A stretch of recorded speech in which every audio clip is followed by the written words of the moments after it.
Salutations à tous, Imhotep de la chaîne Causons d'Afrique et comme vous le savez, tous les mardis, je décrypte l'actualité du monde noir. Et aujourd'hui, le sujet, malheureusement, ne sera pas un sujet de joie. Oui, c'est parti.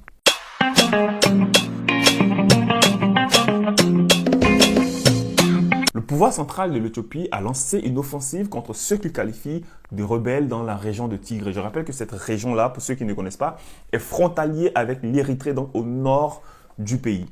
Comment ce conflit éclate? Ce conflit éclate en 2020, donc en novembre 2020, lorsque les membres du Front de libération des peuples tigrés vont lancer une attaque contre un poste de l'armée gouvernementale dans la région de Tigré. Donc bien évidemment, la réaction du pouvoir ne va pas se faire attendre. Les amis, pourquoi ce conflit et comment ce conflit? Donc, on va essayer rapidement de vous expliquer les choses pour que tout le monde puisse comprendre, les amis. Parce que il y en a marre en Afrique. Sincèrement, il y en a marre. La façon dont les choses se passent sur le continent, les amis, c'est fatigant et c'est énervant, les amis. Donc, il y en a ras-le-bol, il y en a ras-le-cul. Parce que moi, quand je regarde la jeunesse, quand je regarde l'avenir du peuple noir, il faut quand même qu'on puisse laisser un héritage. Enfin, quel héritage on va laisser aux gens? Donc, rapidement, je vais vous expliquer les choses pour que les gens puissent comprendre.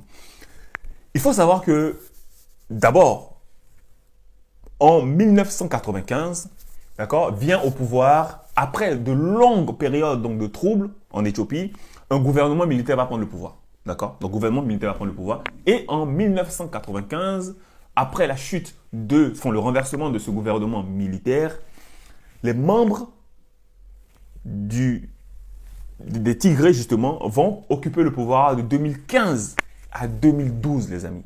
D'accord? Parce qu'ils ont été l'un des acteurs majeurs du renversement du pouvoir militaire, que certains disaient dictatorial. Bon, ok. Et donc, ces gens-là vont prendre le pouvoir.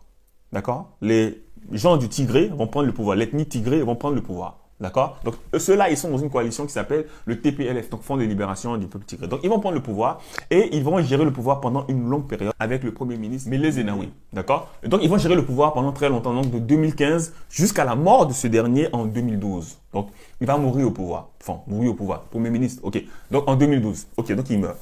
Après sa mort, va venir, donc justement, une personne de l'ethnie du Sud sera nommée pour être Premier ministre. Parce que là-bas, il faut savoir que la constitution de l'Éthiopie a fait de l'Éthiopie un État fédéral. Donc en fait, c'est un modèle soviétique.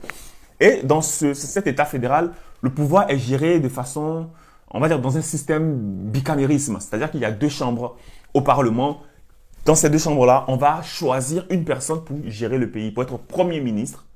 Et donc, tous les pouvoirs, le pouvoir exécutif, le pouvoir militaire et économique, est géré par cette personne, un peu comme en Grande-Bretagne. Donc, ils vont choisir une personne de l'ethnie des peuples du Sud qui va gérer le pouvoir. Donc, cette personne-là, malheureusement, sera contestée. Parce que contestée sur sa gestion politique, sa gestion économique, mais surtout sa gestion sociale. Qui va faire que cette personne-là, au bout d'un moment, elle va démissionner. Donc, quand elle va démissionner, le Parlement, donc les deux chambres, vont nommer, un nouveau Premier ministre, qui est l'actuel Premier ministre, Abiy Ahmed. Abiy Ahmed qui est de l'ethnie Oromo. D'accord? Donc, il est au pouvoir dès qu'il arrive, parce que c'est quelqu'un qui a grandi malheureusement avec des périodes de troubles, de guerre en Éthiopie, et qui, heureusement, est quelqu'un qui aime la paix. Donc, qu'est-ce qu'il va faire? Il va faire les grands chantiers, ce qu'on appelle les grands chantiers. Il va d'abord lancer une campagne de reboisement de l'Éthiopie, parce que je rappelle que l'Éthiopie est dans une zone assez chaude, où la sécheresse ne fait que gagner du terrain. Donc, il va lancer une grande opération de reboisement. Première chose. Deuxième chose, il va aller voir son voisin, frère, qui est l'Érythrée, parce que je rappelle que l'Érythrée et l'Éthiopie, c'est le même peuple. Donc, il va aller voir ce pays-là et il va décider de mettre fin à la guerre. Parce que je rappelle que sous la gestion du pouvoir de l'ethnie Tigré, des gens du Tigré, un conflit va éclater entre l'Érythrée et l'Éthiopie. D'accord? Un conflit va éclater, il va atteindre un niveau entre les deux. Donc, quand le nouveau Premier ministre Abiy Ahmed il arrive au pouvoir, il met fin à cette guerre, à ce conflit qui date depuis très longtemps.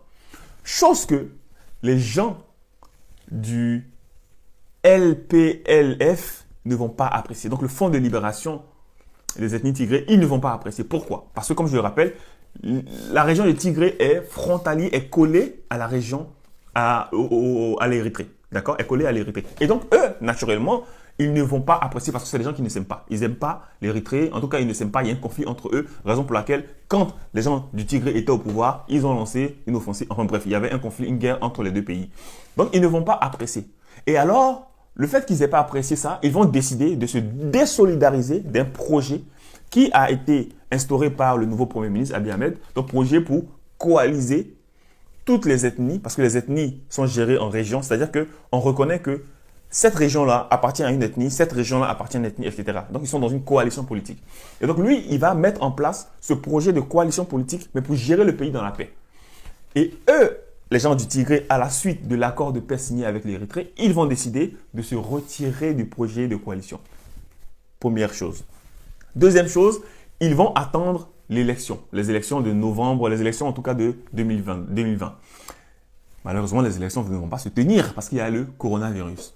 Ils vont alors s'énerver en disant que le Premier ministre ne veut pas organiser des élections. Il prend le prétexte du coronavirus pour ne pas organiser les élections et pour rester encore au pouvoir. Je rappelle que la durée du mandat est de 5 ans.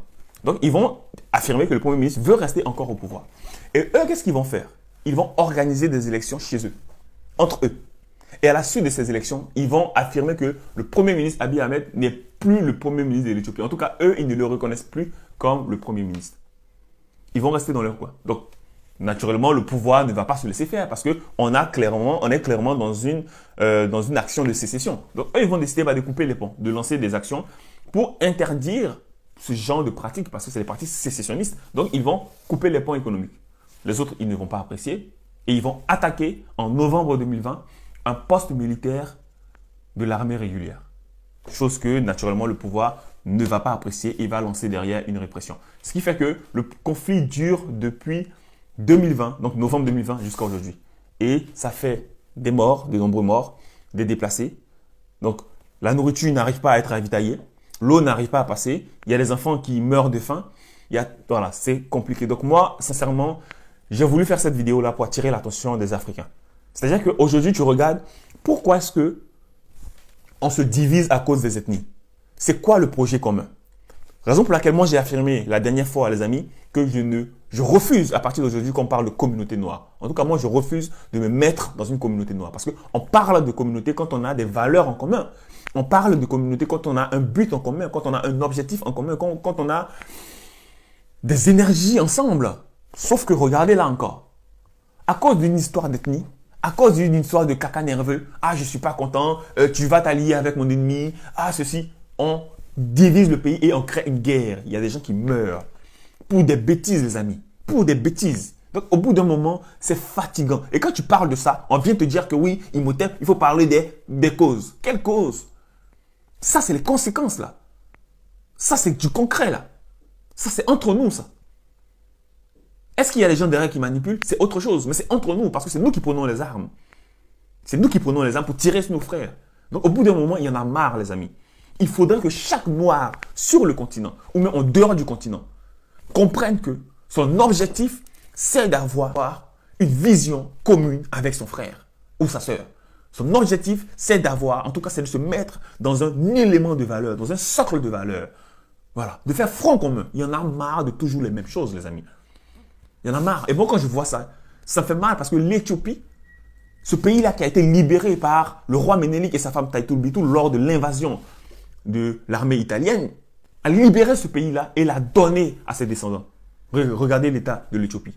Que des guerres, que des guerres, que des guerres. Donc au bout d'un moment, c'est bon les amis. Franchement, c'est bon.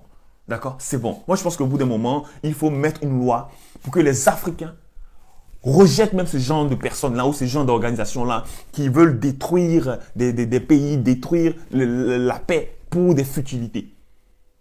Voilà. Pour des futilités. Il faut arrêter ça, il faut mettre fin à ça, les amis. Donc, c'est la vérité d'Imhotep. Partagez massivement cette émission et faisons en sorte que ce peuple-là, qui est notre peuple que nous aimons tant, s'éduque et comprenne enfin les choses. Voilà. C'est ça aussi, parce que les gens sont dans les religions, ils sont dedans, mais ils n'arrivent pas à utiliser les conseils de ces religions-là pour fonctionner. C'est qu'il y a un problème.